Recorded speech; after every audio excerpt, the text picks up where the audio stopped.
ॐ पृथिवी शान्तिरन्तरिक्षगं शान्तिर्द्यौः शान्तिर्दिशः शान्तिरवान्तरं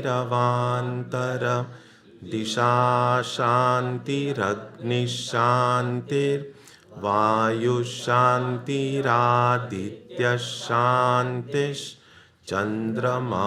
शान्तिर्नक्षत्राणि शान्तिरापः शान्तिरोषधयः शान्तिर्वनस्पतयः शान्तिर्गौः शान्तिरजा शान्तिरश्वः शान्तिः पुरुषः शान्तिर्ब्रह्म शान्तिर्ब्राह्मणः शान्तिः शान्तिरेव शान्तिः शान्तिर्मे अस्तु शान्तिः. May there be peace on earth and in the sky. May there be peace in the water and in all directions. May there be peace in the plants, in the trees, and in animals. May there be peace in the hearts of all beings. May there be peace in everyone and in everything. Sarvetra sukhinas santu, sarve santu niramayaha, sarve bhadrani pashyantu, ma kaschid dukkha bhag bhavet, sarvastaratu durgani, sarvo bhadrani pashyatu, sarvas sadbuddhimapnotu, sarvas sarvatra nandatu. May all be happy and healthy. May all see what is good, and may no one experience misery. May all overcome their obstacles and acquire good tendencies. May people everywhere find joy and fulfillment.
Walk with us close by our side. Grant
Good morning, everyone.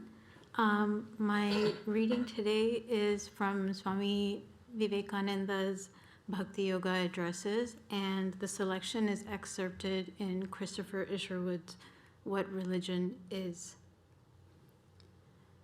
Take the sweetness of all, sit with all, take the name of all, say yea, yea, but keep your seat firm. Every soul is destined to be perfect, and every being in the end will attain the state of perfection. Whatever we are now is the result of our acts and thoughts in the past, and whatever we shall be in the future will be the result of what we think and do now. But this, the shaping of our own destinies, does not preclude our receiving help from outside.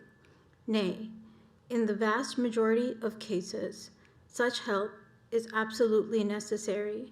When it comes, the higher powers and possibilities of the soul are quickened, spiritual life is awakened, growth is animated, and man becomes holy and perfect in the end.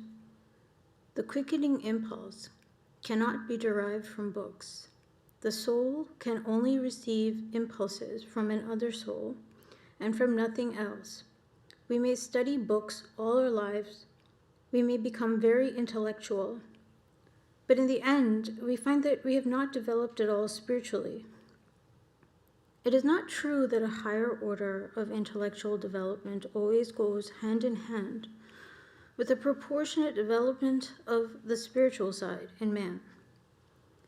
In studying books, we are sometimes deluded into thinking that thereby we are being spiritually helped. But if we analyze the effect of the study of books on ourselves, we shall find that at the utmost it is only our intellect that derives profit from such studies, and not our inner spirit. This inadequacy of books to quicken spiritual growth is the reason why, although almost every one of us can speak most wonderfully on spiritual matters, when it comes to action and the living of a truly spiritual life, we find ourselves so awfully deficient. To quicken the spirit, the impulse must come from another soul. The person from whose soul such an impulse comes is called the Guru, the teacher. The person to whose soul the impulse is conveyed is called the student.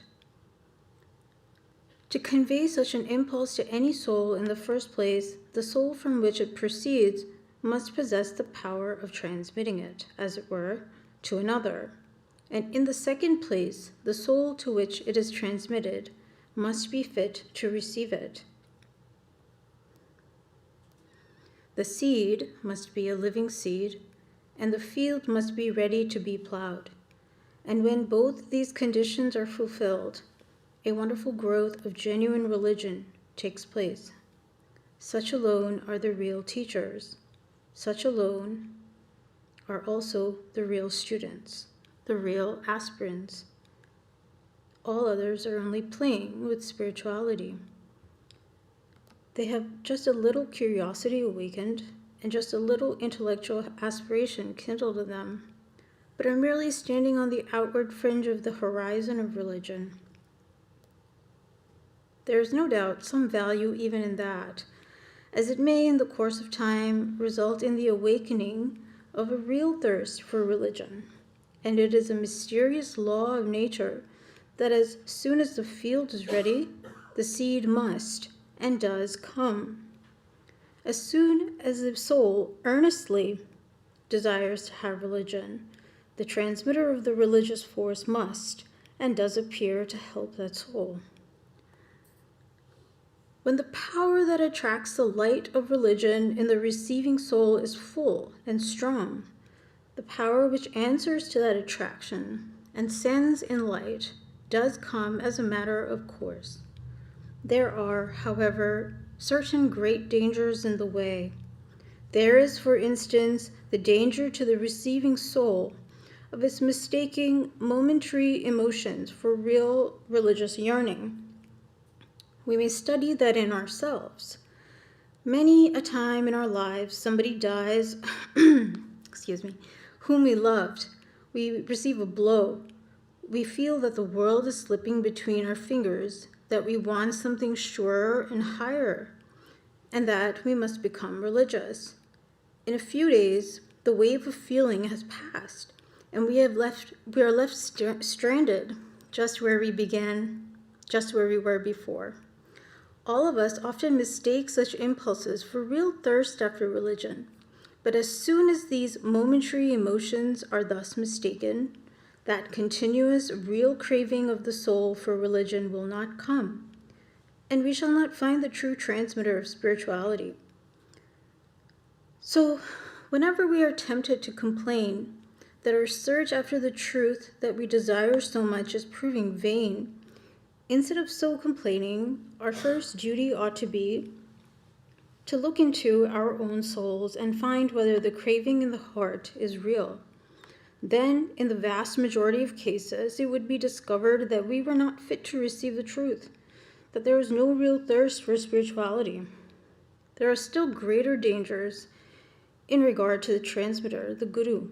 There are many who, though immersed in ignorance, yet in the pride of their hearts, fancy they know everything, and not only do not stop there, but offer to take others on their shoulders, and thus the blind leading the blind both fall into the ditch. The world is full of these. Everyone wants to be a teacher. Every beggar wants to make a gift of $1 million. Just as these beggars are ridiculous, so are these teachers. How are we to know a teacher then? The sun requires no torch to make it visible.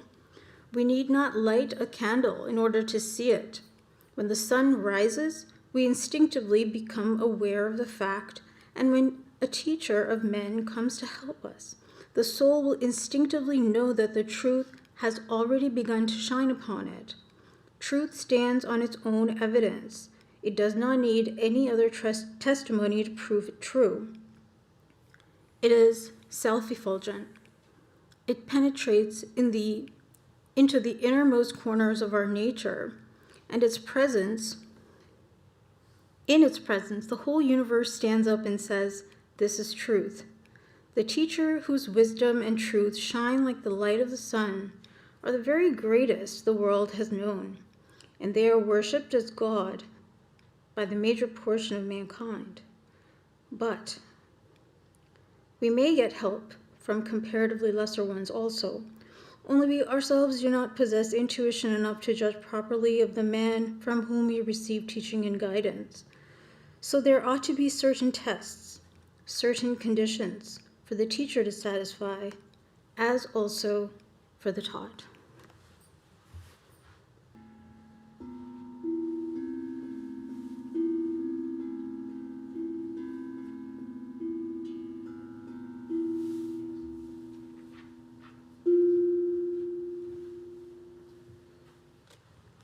Morning. The reading that I have for you is from this book. It's called Autobiography of a Yogi, and it's from Swami Yogananda. And this particular reading is a teaching that was given to Swami Yogananda by his teacher in June of 1936, and more specifically June 19th, 1936. And it's explaining the difference between the physical universe and the astral universe. The astral universe, made of various subtle vibrations of light and color, is hundreds of times larger than the physical universe. The entire physical creation hangs like a little solid basket under the huge luminous balloon of the astral sphere. Just as many physical suns and stars roam in the physical universe, so there are countless solar and stellar systems in the astral universe. The astral world is infinitely beautiful, clean, pure, and orderly. There are no dead planets or barren lands. The terrestrial blemishes, weeds, bacteria, insects, snakes, and worms are absent. Unlike the variable climates and seasons of the Earth, the astral planets maintain the even temperature of an eternal spring, with occasional luminous white snow and rain of many-colored lights. Astral planets abound in opal lakes and bright seas and rainbow rivers. The astral universe is peopled with millions of astral beings who have come more or less recently from Earth, and also with countless fairies, mermaids, fishes, animals, goblins, gnomes, demigods, and spirits, all residing on different astral planets in accordance with karmic qualifications.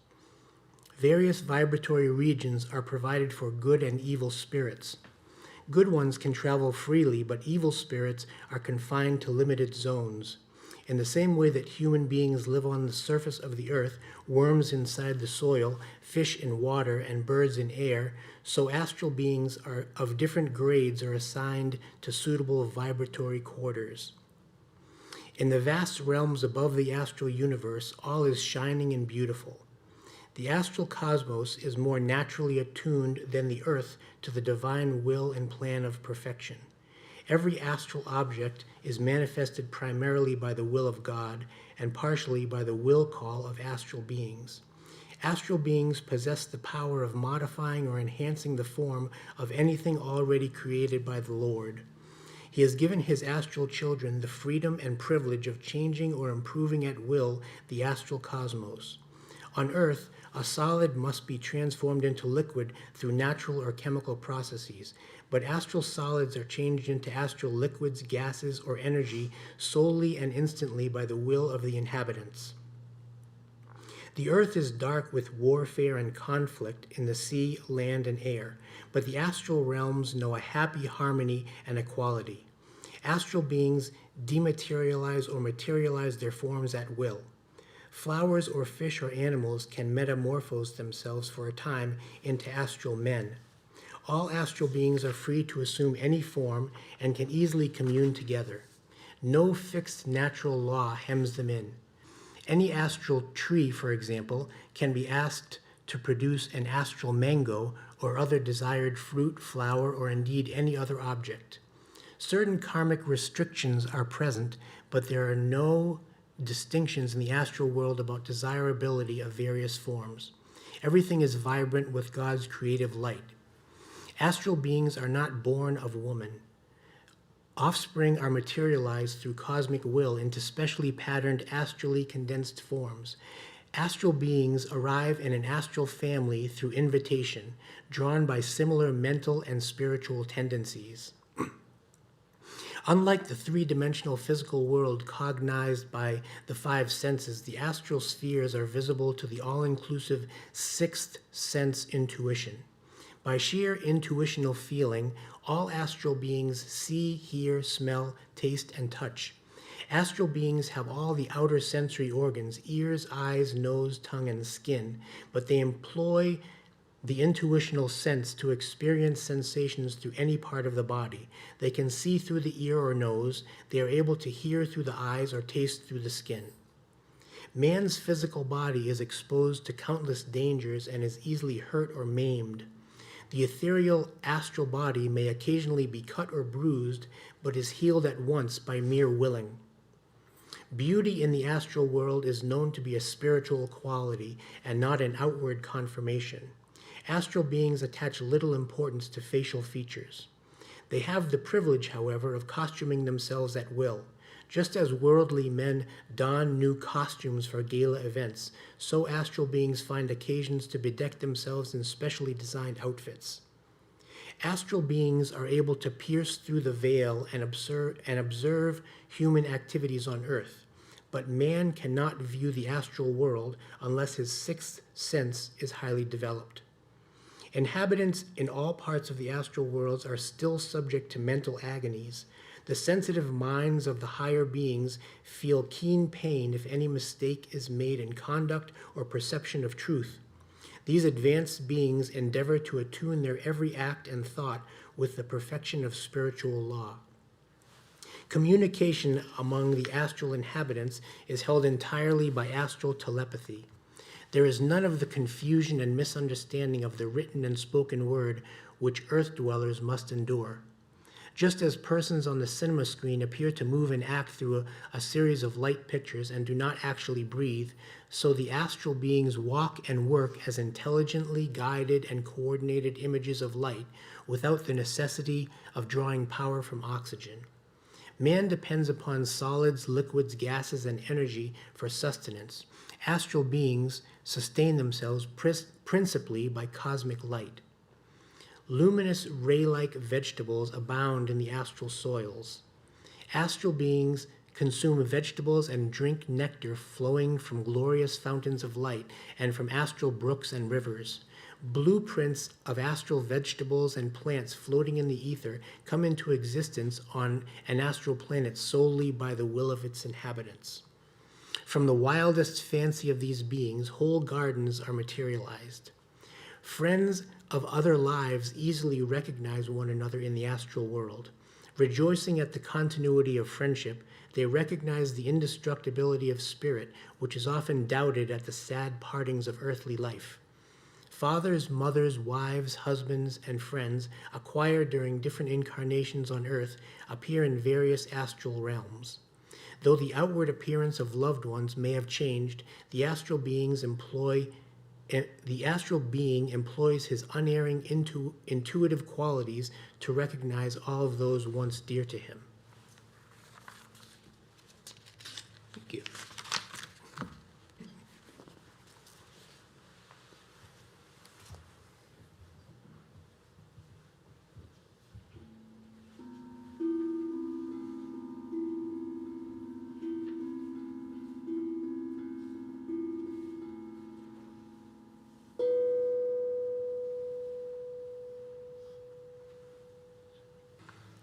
Om Asato Ma Satgamaya Tamaso Ma Jyotirgamaya Mrityorma Amritam Gamaya Aviravir Mageti Rudrayatte Dakshinam Mukham Tena Mam Pahi Nityam. May the Divine lead us from the unreal to the real, from darkness to light, from death to immortality. May the Divine Consciousness fill our hearts and protect us. It is said that in the temple of Apollo in ancient Greece were revealed several what have come down to us as the maxims of Delphi. I haven't been to Greece. If some of you were there, you probably have seen it. Did you see them? So I hear that they are engraved on the stone, and apparently there are some 147 of them. So if you are interested, just Google it or ask your AI agent to find them out for you. But among these different maxims, one has become drawn more attention, especially in Western thought, and that is know thyself. Now, what that maxim know thyself meant in pre-Socratic days, and there are studies done on this, essentially meant that it's helpful for us to know ourselves as we are with our limitations, so that there is no hubris, there is no egoism, we are aware of who we are. In Socratic tradition, therefore, they looked more closely at this maxim, know thyself, and said that to know myself, I need to look within, kind of a more introspective attitude to understand who we are. So this idea of knowing who I am, finding out who I am, has had a long history. You look at in Christianity, at the time of the Renaissance, in modern psychology, and there are different ways of understanding who we are. In Christian thought, oftentimes it became the importance of knowing ourselves, because only if we know who we are, and oftentimes these ideas got connected with I as the sinner, as the someone created by God. If I know who I am as a creature of the divine, then it will be easier for me to know who God is. So a lot of these different approaches to understanding who we are were in relation to something or someone within or around us, or God. So this question, therefore, is not so new, and even long before even the maxim was discovered in Greece, this thought consumed the Vedic sages as well. So the same question had been asked much, much before even the, the discovery in Greece of these maxims. And that's why in many Vedanta texts, we see the preoccupation with what is the nature of the self, who I am. And that's a kind of a, it's not something that most of us are consumed by, because most of us figure that, well, we already know who we are. It's a lot of things about the world that we don't know. And so,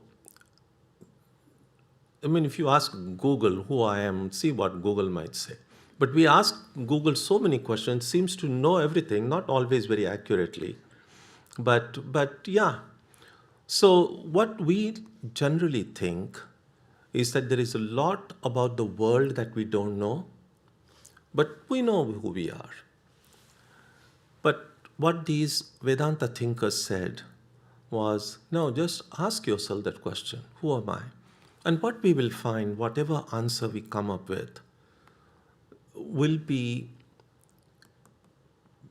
I would say, at least provisional. By that I mean, the first thing most of us would tend to do in introducing ourselves would be just say who I am, just mention your name, who you are. And then we could mention in terms of whatever other biographical details one would want to give. But all of these ideas about who I am will be associated with me as a person in relation to the people around me, my family, my friends, my career, my interests, and so on. But when we were born, say the first few hours or first few days after we were born, none of the answers that we have now about who you are were applicable then. A baby who is just a few days old has no idea of the family, no idea of the people, no idea of the country, then nothing. And still, the baby is a person. So who is that baby who hasn't yet developed those connections, those relationships, those interests in the world? As a person, who is that baby? If that baby could speak and articulate her answers, what would that baby say if you ask the baby, who are you? The second thing to keep in mind is that all of the answers we might have about our identity, when it's time for us to leave this world, as one day we will,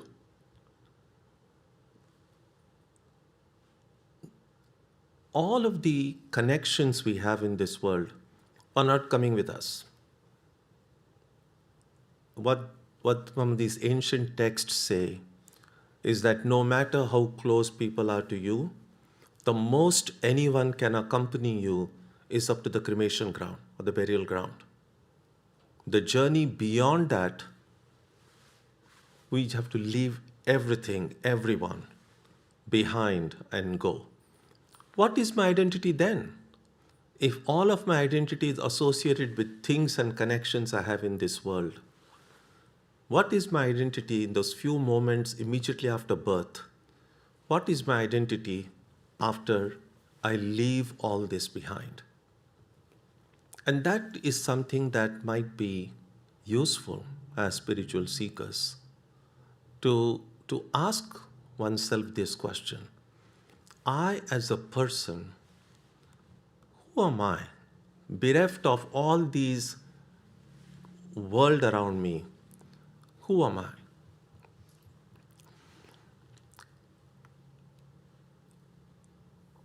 If we look at how much time and energy we spent in all these, the world around us, which is good. It does need attention. There is a lot we can do and we should do. But then we also need to ask how much attention I am paying to this person, me, who at some point is going to be free from all these connections that I have. What attention I'm giving to this self, this person, not as connected with anyone, but just the self in itself. So one of the questions that get asked is, what goes with me after I die? Even the body doesn't go with us. We just leave the body behind. What is it that exactly goes? And again, there is no one answer that is given in the texts. One of the things they say is, what goes with me are the good works that I have done, dharma, how I have lived my life. All the particularities are left behind, but the essence of what my life meant, that is what accompanies me. So how much of that we have at the back of our mind as we lead our daily lives? It's not just about today or tomorrow or after 6 months or a year. It's good to have those short-term plans, but it's also good to have some long-term plans, looking ahead of time. Because clearly, time itself is a very mysterious thing. We don't even know how much time there is ahead of us. And so, as we navigate our lives, and especially our spiritual lives, it is helpful, even as we pay attention to our daily responsibilities and duties around us, to look at this long-term reality of human existence. That what will I be? What goes with me? What should I think of myself? How much time should I give to really knowing myself? And the conclusion, as most of you who have read the Gita, the Upanishads, or attended some of these Vedanta discussions know, is that the true self we read in the books is birthless and deathless, is immortal, is pure, free, and blissful. And the message is clear. If I know myself truly, then any and every problem that I have now should vanish. Because I will then discover that I'm immortal, I'm free, pure, and perfect. All imperfection, all mortality, all limitations exist in the body and mind. But that the real me, the spirit, transcends the limitations of the body and mind. And therefore, even as we think about these maxims, especially about know thyself, it might be helpful that to not take for granted that we already know who we are. We probably don't. It's possible that we know more about the world than about ourselves. It's possible that we know more about the people around us than about ourselves. We oftentimes are better at judging other people than judging ourselves. And so the daily practice of prayer and meditation that we have is actually an opportunity for us to, at least for a few minutes daily, to withdraw the gaze, because most of our lives are just spent looking out and getting in all these sensations and trying to make sense of the world around us. But at least a few minutes in the morning, a few minutes in the evening, can I take a U-turn and say, okay, for a while, for the next few minutes, I'm just going to look within and see, who is this person? What is the nature of this person? How do I see myself? Sometimes how other people see us, they might tell us, you're stupid or you're great or whatever. We can't always trust the judgment of other people. But at least we can look within and ask ourselves, who am I? How would I rate myself? How would I grade myself? So that ability of self-appraisal, self-examination is what distinguishes a spiritual seeker from just an average person leading a life just kind of sucked into this kind of unconscious stream of life. But spiritual life is a life of being alert, being vigilant, not just following the flock, not just doing what everyone does, but questioning everything, not following anything blindly, but being alert and wise. And so just keep this at the back of your mind about the importance of knowing who we are. Om Jananim Saradam Devim Ramakrishnam Jagadgurum Padapadme Tayo Shritva Pranamami Muhurmuhu.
Hare